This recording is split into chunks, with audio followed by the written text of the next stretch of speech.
तो घर में पाठ कराऊंगा, क्योंकि उनको वह परंपरा का पता है घर में पाठ कराने से वो न सोचा घना लाभ होगा। नहीं, घना लाभ तो यहां होगा। वहां तो 4 आदमी खाएंगे, 10-20 हरियां देख कितने पुण्यात्मा। और फिर पाप आप कहीं कर दियो, चाहे जंगल में छुप के कराइयो, पाप आपके मस्तक में लिखा जाएगा। और धर्म ने कितना कर लो, आपके मस्तिष्क में लिखा जाएगा, उसका फल मिलेगा।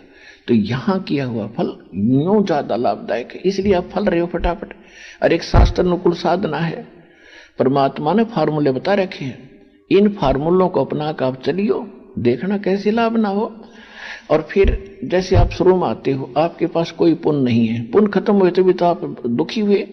तो पहले परमात्मा की शक्ति सतलोक से आती है, दास के चलता फिरता एक पावर हाउस है भगवान का, और वो फिर आपको आशीर्वाद से चार्ज किया जाता है। फिर आपको विधि बताई जाती है कि अब आप स्वयं अपने पैरों पर खड़े हो, ये साधना करो, कमाई करो, ये तुम्हारा संग्रहित होगा। और जो हम आशीर्वाद देते हैं वो तो आपके कष्ट को हल्का कर देता है और आपको विश्वास बनता है कि हाँ भगवान है।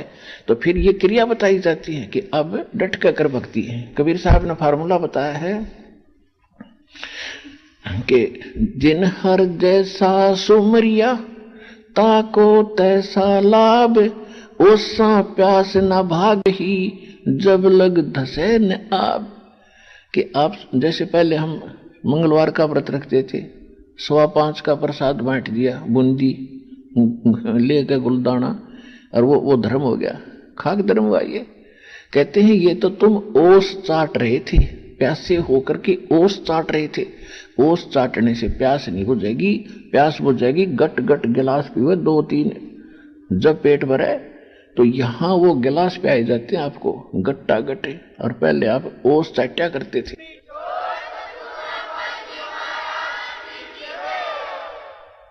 गुरु बिन माला फेरते, गुरु बिन देते दान, गुरु बिन दोनों निष्फल हैं, चाहे पूछो वेद पुराण। इस पृथ्वी पर कोई गुरु नहीं, इस सतलोक आश्रम बरवाला के अतिरिक्त कोई सत्साधना नहीं। तो जहां भी कोई साधना कर रहा है बोला भक्त, वो अपना जीवन नाश कर रहा है। गीता में लिखा कि कुपात्र को दिया हुआ दान कभी नहीं फलता, सुपात्र को दिया हुआ दान तुरंत लाभ देना शुरू कर देता है।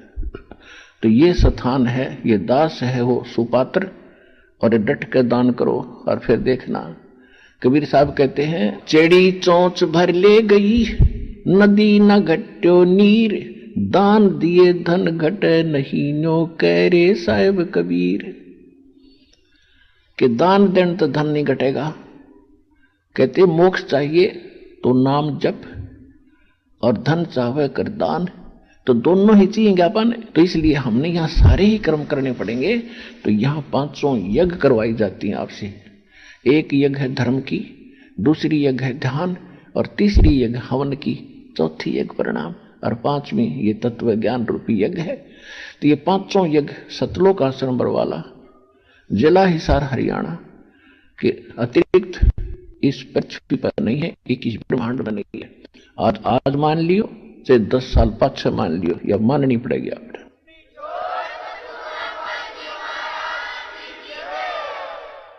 और जितना जल्दी मानोगे उतनी आपकी किस्मत जल्दी खुल जाएगी। तो यहां 5 प्रकार की यज्ञ कराई जाती है। आपने दान कर दिया, आपका नहीं रहा, यह भगवान का हो गया, और परमात्मा का दान किया हुआ इसका कुछ और प्रारूप बन जाता है, ये ज्यादा लाभदायक होता है। और जो यहां आते हैं वो खाना खाने नहीं आते, वो तो भगवान के लिए आते हैं। तो और भगवान के बच्चे भगवान के लिए आए हैं, तो उनको खिलाया हुआ ये दान अन्न बहुत ज्यादा लाभ देता है। ये एक रूल है, दाता ने एक नियम बनाकर छोड़ रखा है। जो इन नियमों को अपनाएगा वो सफल होगा, उसको वो फल मिलेगा ही मिलेगा। तो एक यज्ञ है धर्म की, आप देख रहे हो सदाव्रत, आपने सुना होगा कभी सदाव्रत। आपको सदाव्रत यहाँ सतलोक आश्रम बरवाला जिला हिसार हरियाणा में देखने को मिला। किसी समय कोई भक्त आ जा, रात ना आओ, 2 बजे आओ तो सुबह आओ, जाओ भंडारे में, परमात्मा के बच्चे तैयार पाओगे, बैठ भाई। एक भगत कह रहा था जी, पिछले जून के सत्संग में परमात्मा की प्रगट दिवस पर वो हमारे पास मिलने आया था। तो उसने बताया जी हमारा वहां जाके बैठ के थाली थोड़ी लेकर पहुंचे ना इतने देर ज्यादा लग जाती है क्यों भीड़ घनी हो रही है। वहां बैठने के बाद भोजन आने में देरी नहीं लगती, जैसे परमात्मा ऊपर से तारण लाग रहा अपने भक्ता ने, 1 मिनट में आ जाता सारा, इतनी बड़ी गैदरिंग में।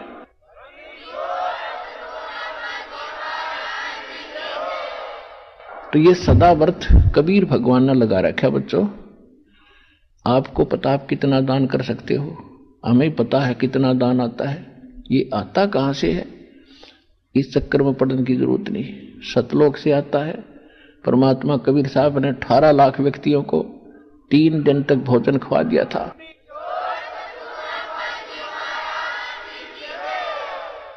18 लाख साधु संतों को 3 दिन 3 रात परमात्मा ने मोहन भोजन, लड्डू, जलेबी, खीर, कचौड़ी, पकौड़ी कुछ भी खा बेटा। तो वो भगवान है या उस परमात्मा की आड़ में हम बैठे, ये दास उसी के भरोसे बैठे। एक यज्ञ है धर्म की, और आपको तो उभार रहे हैं दान करवा करा के, और दान करोगे तो उभरोगे। दान कहते धर्म का नाश नहीं होता, विन से तीनों लोक, और खैरायत में खैर है कीजिए आत्म भोग।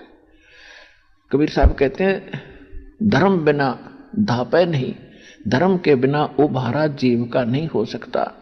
और ये प्राणी प्रपंच, और ये प्रपंच करता फिरता है, अटपट कर रहा है, उससे काम नहीं चलेगा।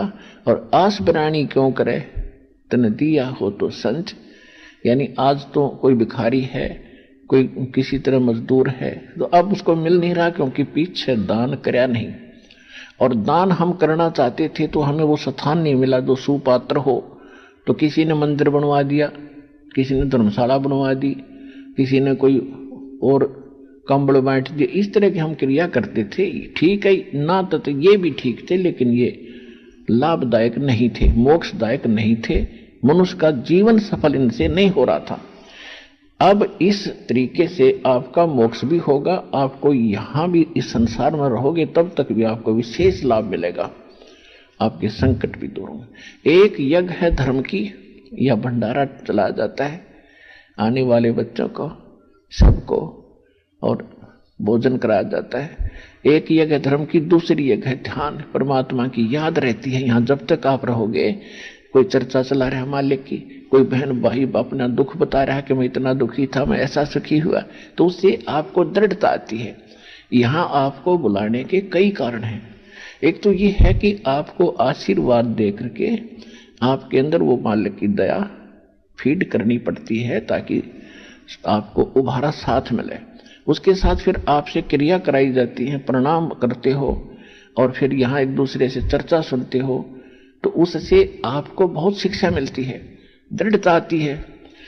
और फिर आप यहाँ डगमग नहीं हो पाते। कई भक्त तो ऐसे आते हैं, भक्त ने कह दिया चल वहां जाते ठीक होगा, तो कोई तो सही जगह कति खत्म हो लेता है ना कोई प्राणी, और सब जगह से जवाब मिल जाता है, तब हमारा भक्त उसको लेकर चलता है कि चलो वहां जाते ठीक हो जाएगा।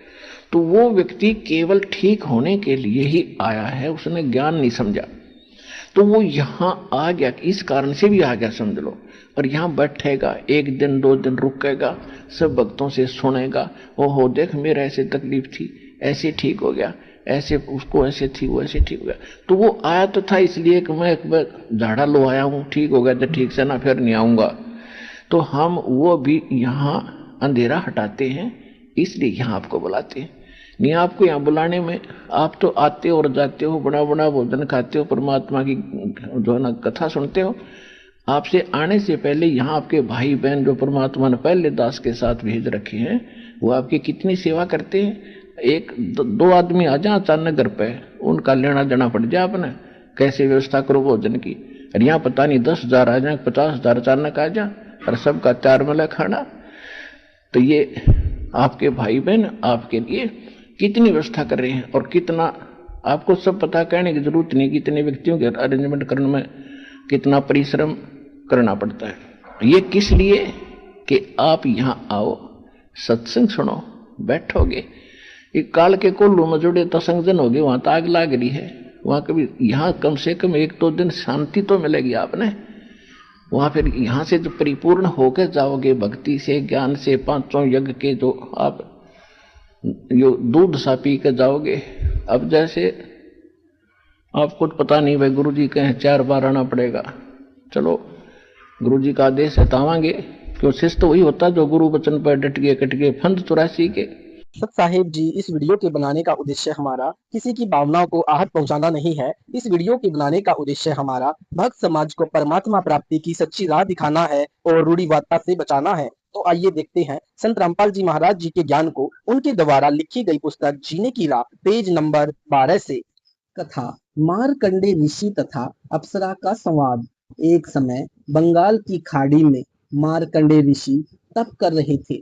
इंद्र के पद पर विराजमान आत्मा को यह शर्त होती है कि यदि उसके शासन काल में 72 चौकड़ी युग के दौरान यदि पृथ्वी पर कोई व्यक्ति इंद्र प्राप्त करने के योग्य तप या धर्म यज्ञ कर लेता है और उसकी क्रिया में कोई बाधा नहीं होती है, तो उस साधक को इंद्र का पद दे दिया जाता है और वर्तमान इंद्र से वह पद छीन लिया जाता है।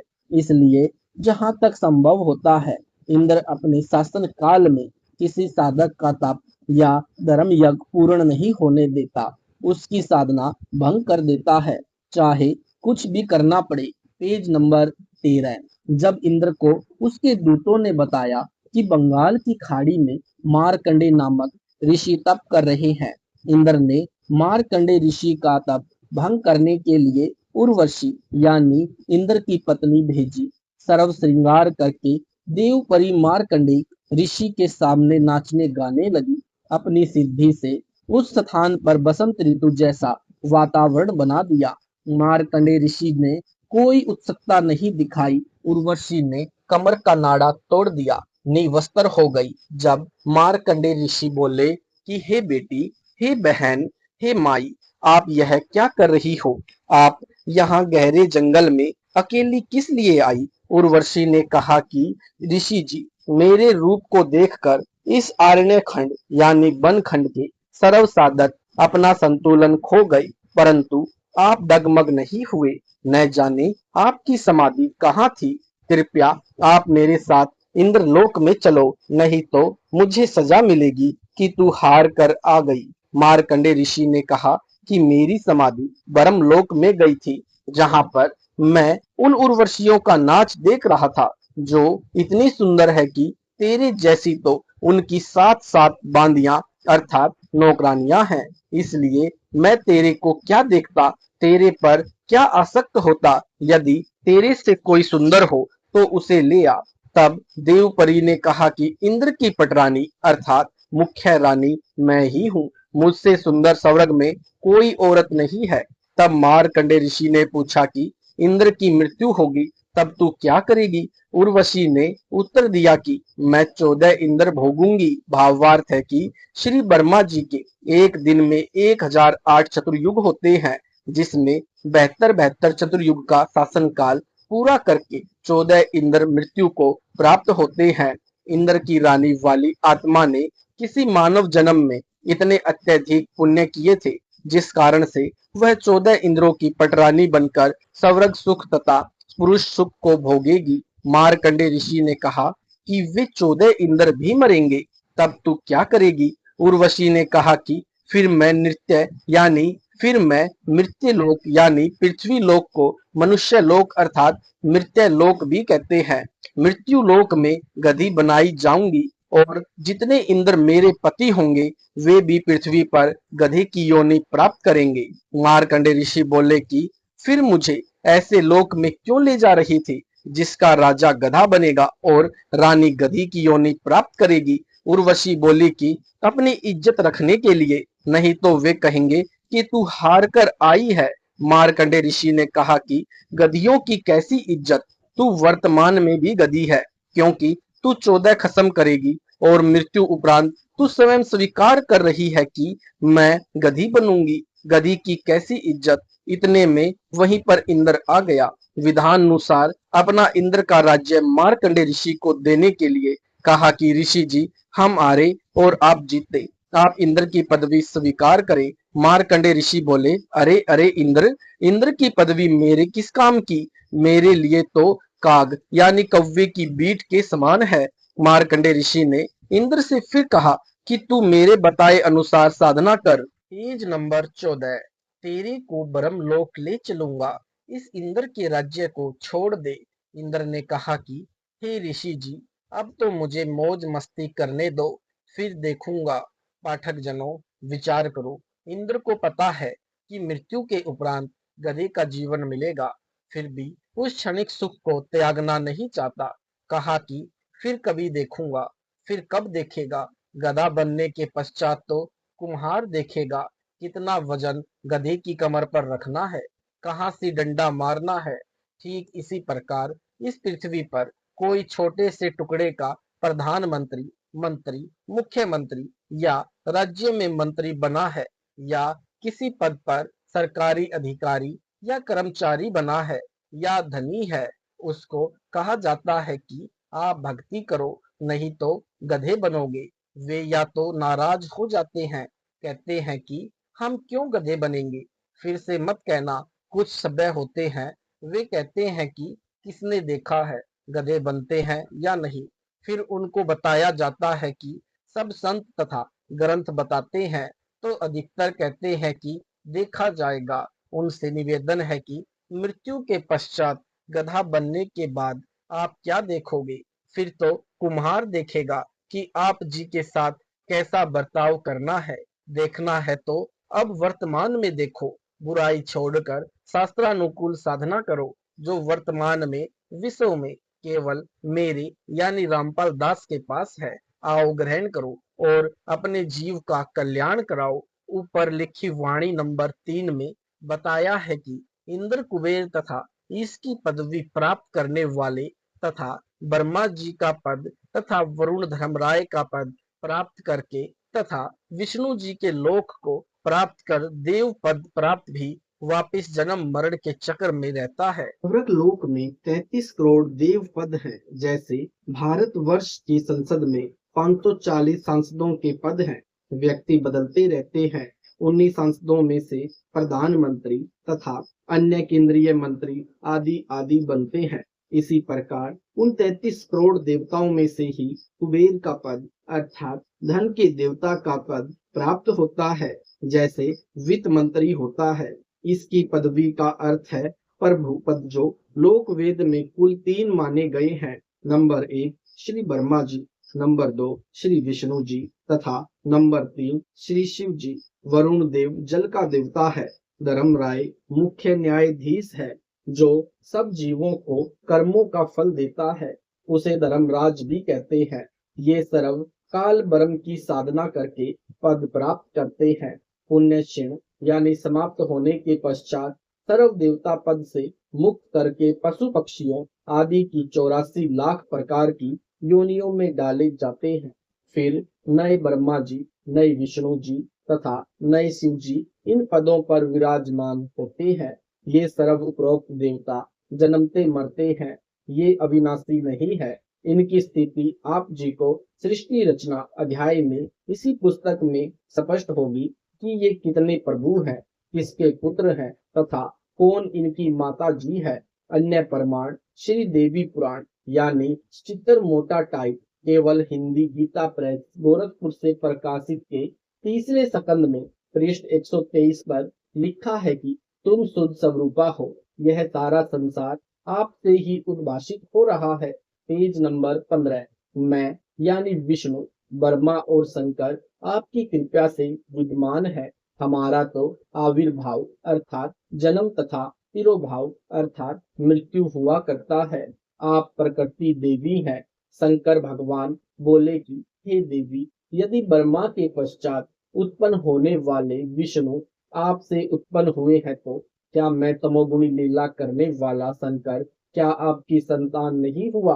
अर्थात मुझे भी उत्पन्न करने वाली तुम ही हो। हम तो केवल नियमित कार्य ही कर सकते हैं, अर्थात जिसके भाग्य में जो लिखा है हम वही प्रदान कर सकते हैं, न अत्यधिक कर सकते हैं न कम कर सकते हैं।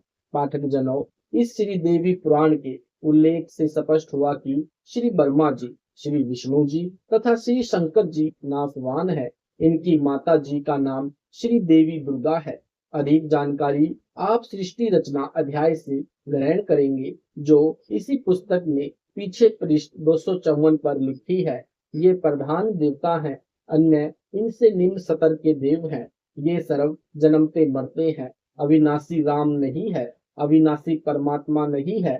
श्रीमद् भगवत गीता अध्याय 10 श्लोक 2 में लिखा है कि गीता ज्ञानदाता काल ब्रह्म ने कहा है कि मेरी उत्पत्ति को न तो देवता जानते हैं और न मैं ऋषि जन, क्योंकि इन सब का आदि कारण मैं ही हूँ, अर्थात ये सर्व मेरे से उत्पन्न हुए हैं।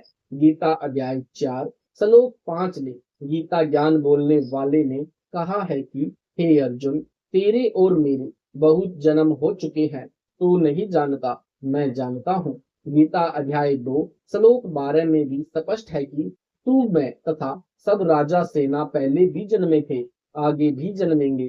गीता अध्याय 14 श्लोक 3 में गीता ज्ञानदाता ने कहा है कि हे अर्जुन, मेरी प्रकृति अर्थात दुर्गा तो गर्भ धारण करती है, मैं उसके गर्भ में बीज स्थापित करता हूँ, जिससे सर्व प्राणियों की उत्पत्ति होती है। गीता अध्याय 14 श्लोक 4 में गीता ज्ञानदाता ने कहा है कि हे अर्जुन, नाना प्रकार की सब योनियों में जितने शरीरधारी मूर्तियां उत्पन्न होती हैं, यानी महत प्रकृति तो उन सब की गर्भ धारण करने वाली माता है, मैं ब्रह्म बीज स्थापित करने वाला पिता हूँ। गीता अध्याय 14 श्लोक 5 गीता ज्ञानदाता ने स्पष्ट किया है कि हे अर्जुन, सतगुण श्री विष्णु जी, रजगुण श्री ब्रह्मा जी तथा तमगुण श्री शिव जी, ये प्रकृति अर्थात दुर्गा देवी से उत्पन्न तीनों देवता अर्थात तीनों गुण अविनाशी जीवात्मा को कर्मों के अनुसार शरीर में बांधते हैं। उपरोक्त प्रमाणों से स्पष्ट हुआ कि उपरोक्त देवता नासवान है तथा काल ब्रह्म की संतान है। प्रसंग चल रहा है कि वाणी संख्या 3 का सरलार इंद्र कुबेर ईश अर्थात ब्रह्मा विष्णु शिव तक की पदवी प्राप्त करके तथा वरुण धर्मराय की पदवी तथा श्री विष्णुनाथ के लोक को प्राप्त करके भी जन्म मरण के चक्र में रहते हैं। पेज नंबर 16 मार्कंडेय ऋषि जी ब्रह्म साधना कर रहे थे, उसी को सर्वोत्तम मान रहे थे, इसलिए इंद्र को कह रहे थे कि आ तेरे को ब्रह्म साधना का ज्ञान कराऊं। ब्रह्म लोक की तुलना में स्वर्ग का राज्य हलवे की तुलना में जैसे कौवे की बीट है। पाठक जनों, आप जी ने ब्रह्म साधना करने वाले श्री चुनक ऋषि जी, श्री दुर्वासा जी तथा कपिल मुनि जिन्होंने ब्रह्म साधना की थी, उनकी साधना को गीता ज्ञानदाता ने गीता अध्याय 7 श्लोक 18 में अनुत्तम अर्थात घटिया बताया है। उसी श्रेणी की साधना मार्कंडेय ऋषि जी की थी, जिसको अति उत्तम मानकर कर रहे थे तथा इंद्र जी को भी राय दे रहे थे कि ब्रह्म साधना कर ले। सूक्ष्म वेद में कहा है कि औरों पंथ बतावही, आप न जाने रहा, मोती मुक्ता दस्तत नाही, यह जग है सब अंधरे, दिखत के तो नैन चसमरे, गिरा मोतिया बिंद रे, वेद पढ़े पर भेद न जाने, बाचे पुराण 18, पत्थर की पूजा करे, भूले सृजनहारा। वाणी नंबर 1 का भावार्थ अन्य को मार्गदर्शन करते हैं, स्वयं भक्ति मार्ग का ज्ञान नहीं। वाणी नंबर 2 का भावार्थ तत्वदर्शी संत के अभाव के कारण मोती मुक्ता यानी मोक्ष रूपी मोती अर्थात मोक्ष मंत्र दिखाई नहीं देता। यह सर्व संसार अध्यात्म ज्ञान नेत्रहीन अंधा है। जिस किसी को मोतियाबिंद जो एक प्रकार का नेत्र रोग है, जिसमें आंखें स्वस्थ दिखाई देती हैं, परंतु उस रोगग्रस्त व्यक्ति को कुछ दिखाई नहीं देता। यह उदाहरण देकर बताया है कि फराटेदार संस्कृत भाषा बोलते हैं, लगते हैं महाविद्वान हैं, परंतु सदग्रंथों के गूढ़ रहस्य को नहीं जानते। इनको अज्ञान रूपी मोतियाबिंद हुआ है। वाणी नंबर 3 का भावार्थ वेदों को पढ़कर कंठस्थ करने वाले वेदों के गूढ़ रहस्यों को न समझकर उनके विरुद्ध साधना करते कराते हैं। वेदों में पत्थर की मूर्ति की पूजा का नहीं कहीं उल्लेख नहीं है। वे वेदों के विद्वान कहलाने वाले पत्थर पूजा करते तथा कराते हैं। वेदों में वर्णिक सृजनहार को बुला दिया है। श्रीमद् भगवत गीता अध्याय 4 श्लोक 25 से 29 तक यही बताया है कि जो साधक जैसी भी साधना करता है उसे उत्तम मान कर रहा होता है। सर्व साधक अपनी अपनी भक्ति को पाप नाशक करने वाली जानते हैं। गीता अध्याय 4 श्लोक 32 में स्पष्ट किया है कि यज्ञों अर्थात धार्मिक अनुष्ठानों का ज्ञान स्वयं सच्चिदानंद घन ब्रह्म ने अपने मुख कमल से बोली वाणी में विस्तार के साथ कहा है। वह तत्व ज्ञान है जिसे जानकर साधक सर्व पापों से मुक्त हो जाता है। पेज नंबर 17 गीता अध्याय 4 श्लोक 34 में स्पष्ट किया है कि उस तत्व ज्ञान को तत्वदर्शी संत जानते हैं।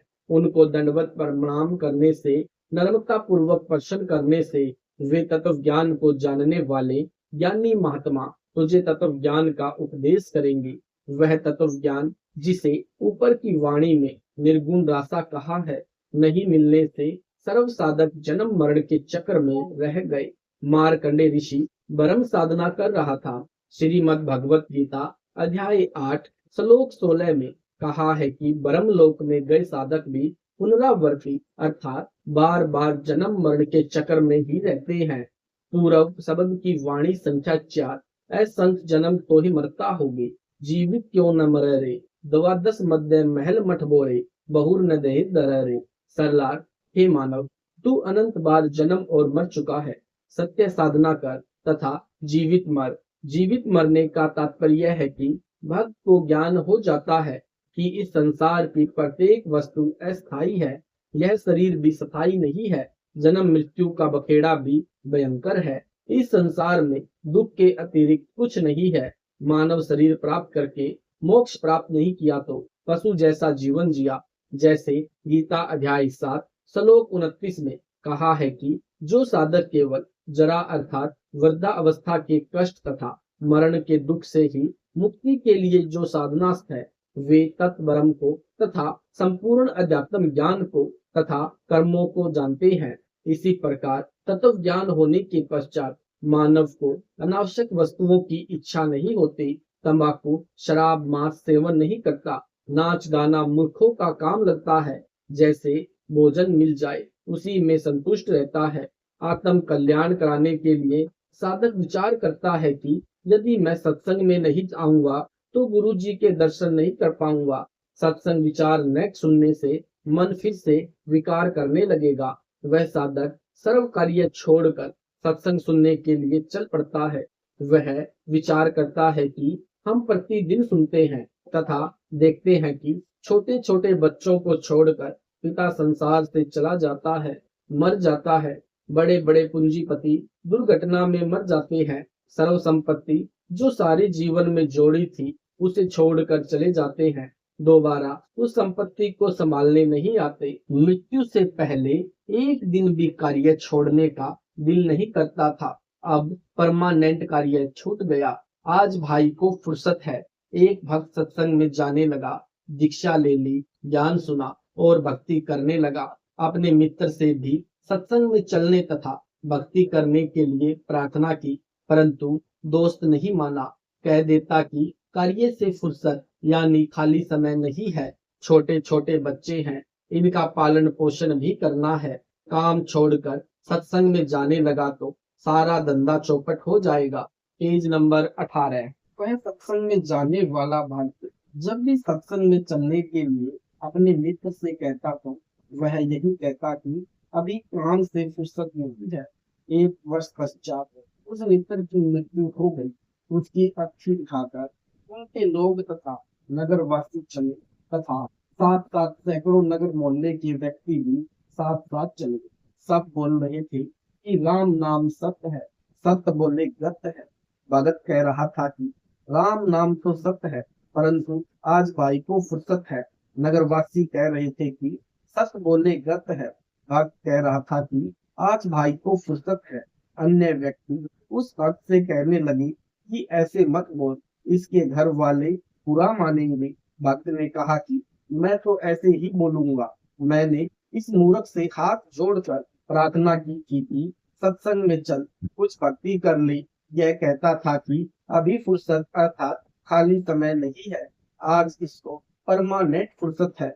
छोटे छोटे बच्चे भी छोड़ चला, जिनके पालन पोषण का बहाना करके परमात्मा से दूर रहा। भक्ति करता तो खाली हाथ नहीं जाता, कुछ भक्ति धन लेकर जाता। बच्चों का पालन पोषण तो परमात्मा करता है। भक्ति करने से साधक की आयु भी परमात्मा बढ़ा देता है।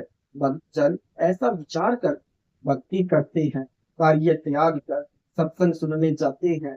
भक्त विचार करते हैं कि परमात्मा न करे हमारी मृत्यु हो जाए, फिर हमारे कार्य कौन करेगा। हम यह मान लेते हैं कि हमारी मृत्यु हो गई, हम 3 दिन के लिए मर गए। यह विचार करके सत्संग में चले, अपने को मृत मान ले और सत्संग में चले जाएं।